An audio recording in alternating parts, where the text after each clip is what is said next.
de ce pays se sont retrouvés, se sont concertés, ont discuté, ont décidé dans le cadre de C221, Citoyenneté Sénégal, de développer un programme spécial 2DL dont le seul objectif est de protéger les intérêts stratégiques de ce pays. Parmi les intérêts stratégiques de ce pays, il y a la démocratie, il y a les libertés économiques et politiques. Dans ce chantier que nous engageons, nous n'avons peur de rien ni de personne. Nous n'avons peur de rien ni de personne. Nous n'avons peur de rien ni de personne. Les intimidations du type de celle qui vient d'être honteusement menée contre Ahmed Ndoye ne font que renforcer notre détermination, ne font que renforcer la légitimité de ce combat que nous sommes en train de mener. Si déjà en nous-mêmes nous sommes touchés dans notre chair par cette dictature rampante, c'est dire ô combien est important le combat que nous comptons mener contre l'atteinte aux libertés dans notre pays. Donc on est plus motivé que jamais. Je peux parler pour toute cette équipe parce que je suis un peu l'autorité morale. Et il y a toute une symbolique dans cette cérémonie. Vous voyez, je suis assis. Pourtant, c'est moi qui incarne l'autorité de ce groupe. Je suis assis, je ne veux pas me lever. Je ne veux pas les surplomber. Pourquoi? Parce que dans ma définition, un chef, c'est passé de mode. Un chef, c'est suranné. Un chef, c'est traditionnel. Un leader, c'est moderne. Moi, je ne suis pas un chef. Je suis un leader. Et la différence est fondamentale entre le chef et le leader.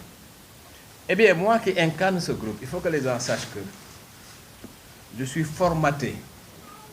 Dieu m'a muni d'un disque dur qui ne sait pas lire la peur. Il y a des êtres humains qui sont créés comme ça, qui sont formatés de manière à ne pas ressentir un sentiment de peur. Le disque dur dont Dieu m'a muni ne sait pas lire le sentiment de peur. Mon logiciel mental fonctionne sur la base d'une certitude. C'est Dieu qui avantage, c'est Dieu qui désavantage. Et que rien ne se peut sans la volonté de Dieu. Donc je n'ai peur de rien ni de personne. Je demande par contre solennellement à ce que ce combat qu'on est en train de mener soit mené surtout au camp d'en face. Parce que déjà il multiplie les brimades, il multiplie les crocs en jambes, il multiplie les manœuvres de nature à déstabiliser notre groupe. Je tiens à les avertir et à prendre à témoin la communauté nationale et internationale. Je ne reculerai devant rien pour protéger ce groupe. Je ne reculerai devant rien en termes de riposte pour répondre à toute attaque de quelque nature que ce soit et d'où qu'elle vienne. Nous respecterons la loi, nous respecterons les institutions, nous nous soumettrons à l'impérium de la loi, nous répondrons à toutes les convocations. Dans le cadre d'une citoyenneté responsable, nous nous comporterons comme des citoyens modèles dans le respect des principes du civisme. Mais nous ne nous laisserons pas écraser, nous ne nous laisserons pas brimer, nous ne nous laisserons pas opprimer. La Constitution du Sénégal prévoit parmi les droits fondamentaux de l'homme le droit de résistance à l'oppression. Nous sommes déterminés à résister contre l'oppression. Il faut que ce soit très clair. Maintenant, notre combat, c'est quoi aujourd'hui? C'est, dans le cadre du perfectionnement de la société politique sénégalaise, apporter une nouvelle touche. Les politiciens, pendant 64 ans d'indépendance, ont tenu en otage ce pays pour un résultat plus médiocre que la médiocrité. Notre pays fait partie des 25 pays les plus pauvres du monde. Alors que ce pays bénéficie depuis son indépendance d'une stabilité insolente. Et la première ressource d'un pays, c'est la stabilité. Ce pays a l'avantage de compter parmi ses fils des experts, parmi les plus compétents au monde, dans les domaines les plus pointus. Ce pays a un atout fondamental de la position géographique. Dakar est le nez par lequel l'Afrique respire. Nous avons une position géographique stratégique qui aurait pu faire du Sénégal, qui aurait pu faire de Dakar le hub de l'Afrique de l'Ouest. C'est dire combien ce pays est doté d'atouts. c'est dire ô combien ce pays est outillé pour gérer les enjeux stratégiques dans ce monde de compétition. Au lieu de tout cela, à quoi on assiste? On assiste fraîchement à l'arrivée d'une équipe aussi incompétente que vénale, une équipe aussi agitée que portée par la propension à menacer, à manipuler, à mentir, à mélanger. L'heure en tout cas est venue, parce que je ne veux pas être excessif, je ne veux pas déborder, je ne veux pas aucun écart verbal, parce que contrairement à ceux à qui nous faisons face, nous ne sommes pas dans la logique de gatsa gatsa. Par contre, nous sommes dans la logique, dans la logique de la réplique juste et proportionnée, parce que nous ne laisserons pas faire. Notre objectif, c'est d'être des garde-fous vigilants de la démocratie, de la citoyenneté, des droits politiques, des droits économiques de ce pays. Notre objectif, c'est de mettre en place une citoyenneté responsable, participative, moderne, vigilante, mais intransigeante. Notre objectif, c'est dans le cadre d'une participation, dans le cadre d'une contribution à l'effort de construction de ce pays, de veiller sur les intérêts stratégiques de ce pays. Voilà pourquoi, parmi les premiers actes que nous allons poser dans le cadre de cette plateforme, nous avons commis 17 avocats internationaux. Nous allons porter plainte au niveau national et international pour demander des éclaircissements sur un certain nombre de scandales qui ont éclaté depuis l'avènement de cette équipe à la tête de ce pays. Nous serons intransigeants sur la défense des intérêts économiques de ce pays. Nous serons intransigeants sur la défense des droits politiques de ce pays. Nous serons intransigeants sur la défense d'un fonctionnement régulier des institutions démocratiques de ce pays. Nous n'appartenons à aucune coterie. D'ailleurs, moi, je ne suis pas formaté pour appartenir à une coterie. Je suis intrinsèquement indiscipliné. Je ne peux pas appartenir à un parti, je ne peux pas appartenir à... Voilà. Et nous, notre plateforme n'est pas un parti. C'est un collège. C'est une équipe soudée par des valeurs et par un objectif. C'est une organisation 2.0, comme on n'en connaît pas dans ce pays. C'est une agrégation d'énergie, de compétences. C'est une agrégation de vision, d'aspiration, une agrégation de parcours, une agrégation d'expérience pour aboutir aux objectifs fixés. Voilà. Li mënul woon ñàkk pour ñi nga xam ne nii ñoo jóge bitim réew ñëw ci fii di kii affaire bi fi may daanele ci wolof.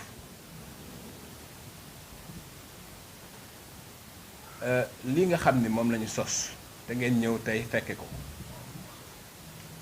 mbir la moo xam ni ay nit ay góor ak jigéen ñoo xam ni ku nekk mënoon ngaa demal sa bopp wala ku nekk mënoon ngaa dem jaay sa bopp nguur gi parce que fii amul ku fi toog koo xam ne nii nguur gi yónniwul nit ci yow wala mu jéem laa démarché wala mu jéem laa ger pour noppi loolu amul.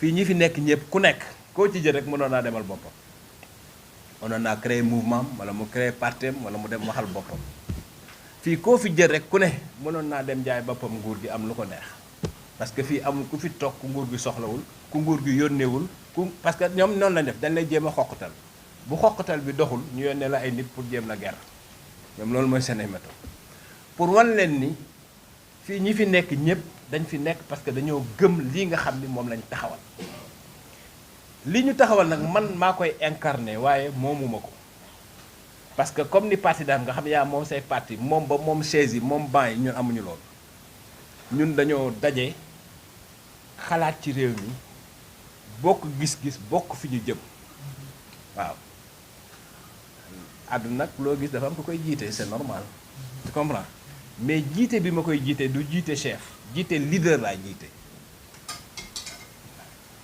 ji chef mooy kan mooy chef kii mu ñëw kii mooy kii ñëw takk cravate sol costume am bureau boppam kooku mooy chef leader mooy kii sol jean ak t-shirt nga xam ne doo ko xàmmee ak ñeneen liggéeyukaay maanaam dinaa ko jiite ci gis-gis dinaa ko jiite ci proposer c'est pour jëmale yëf yi fi mu war a jëm dinaa ko jiite ci sàkku ak wut ak lépp li nga xam ne moom la ñuy soxla pour àgg fi ñu war a jëm dinaa ko jiite ci taxaw ba nga xam ni képp ku ci nar a yàqal kenn wala nga ñàkk ci lenn dinaa jàmmarloog yow parce que maa ngi koy waxaat ñu ngi tàmbalee di réunion déjà ñu commencé faagagal Ameth Ndoye parce que lii lañ bëggul woon tey mu am te lii dina amaat parce que dañuy tàmbali bu ñu jógee ci fii bu élection législative yi jeexee dañuy ñëw wan leen lan mooy suñu feuille de route maanaam lan mooy suñu plan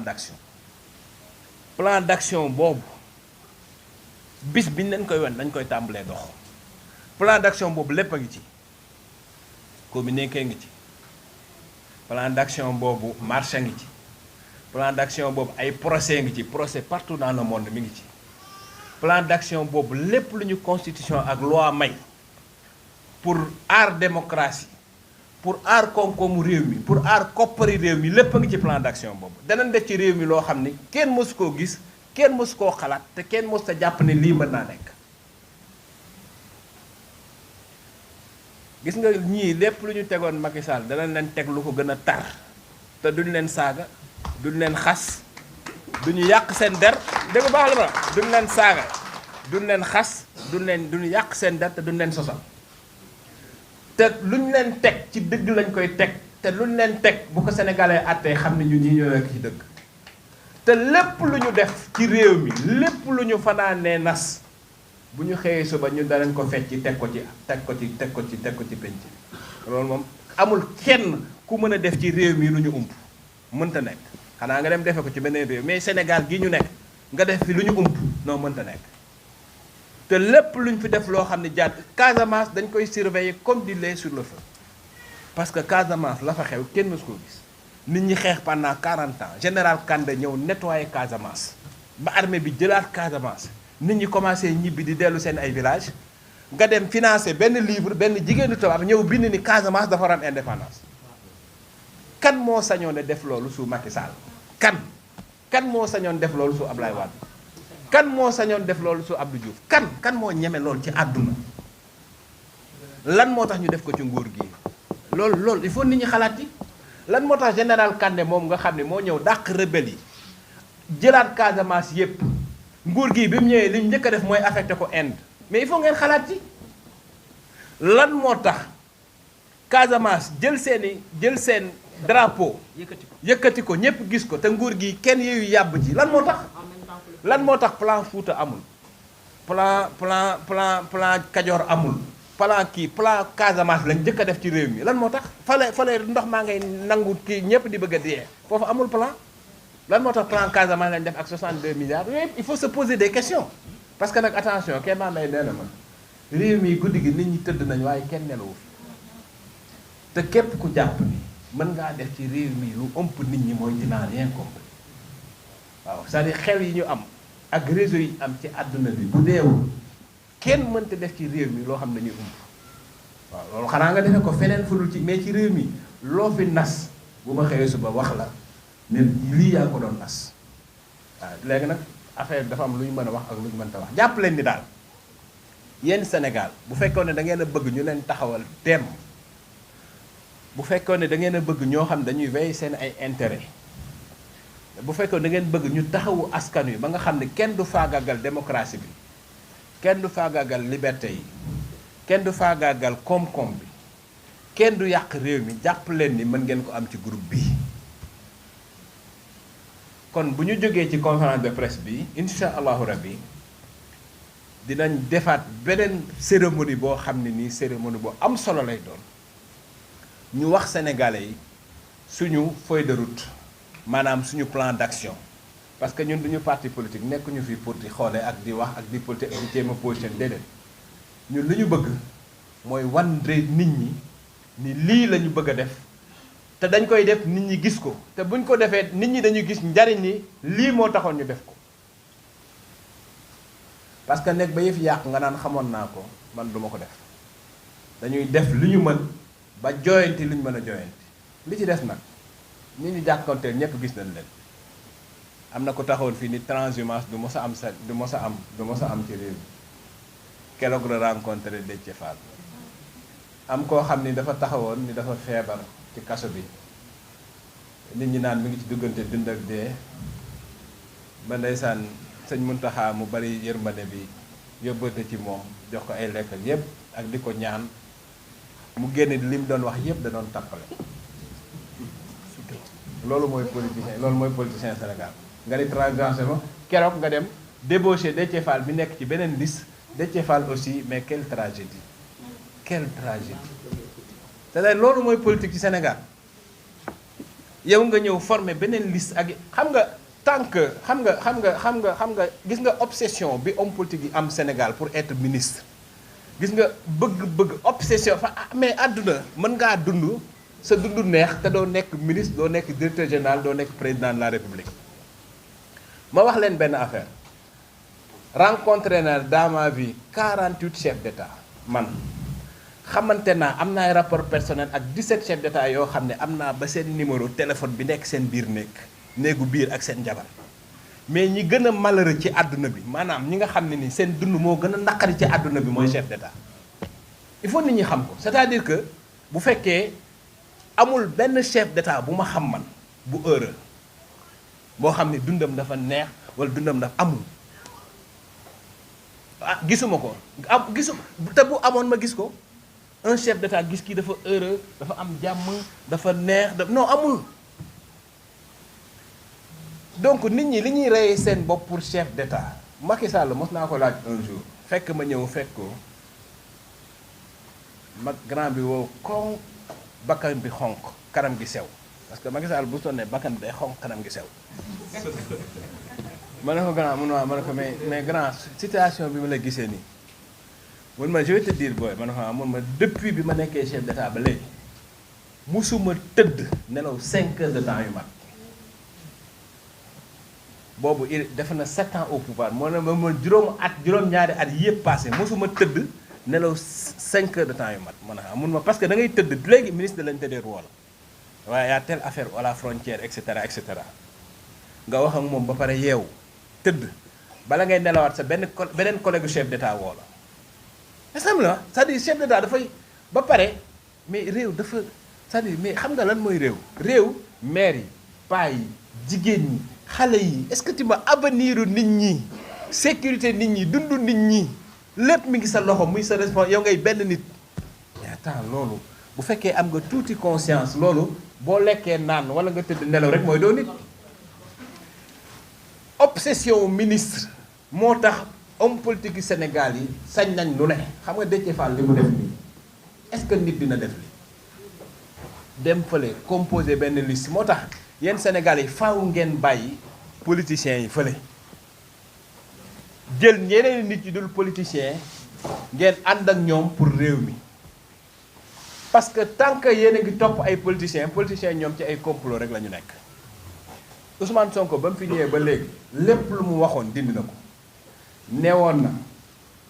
neewoon na appel à candidature lay defu ko ay nitam la jël teg neewoon na transhumance amul transhumance démb la transhumé loolu Déthié Fall policier li lay wax yépp ay naxaate la jël leen teg leen fële composé ak yeneen force pour mën a yóbbu réew mi man loolu laa gis kon ñu ngi leen di sant di leen gërëm parce que fii dafa am ñu bari ñoo xam dañuy jóge fu sori ñu ngi remercier bu baax presse kontaan nañ trop seen taxawaay xam leen ni dañuy tàmbali bala muy yàgg dinañ leen woowaat pour suñu plan d'action incha allah dina leen associer parce que plan d'action la boo xam ne bis bu ne rek bis bu yàlla sàkk rek am na lu ñuy def yaa ngi dégg danañ associer suñuy activité au quotidien ba yàlla di ñu may ndam ñu leen di remercier bu baax merci beaucoup.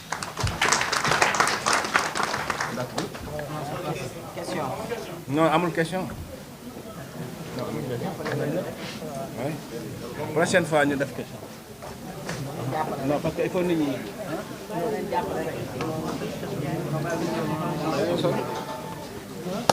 Les gars, on se retrouve très bientôt.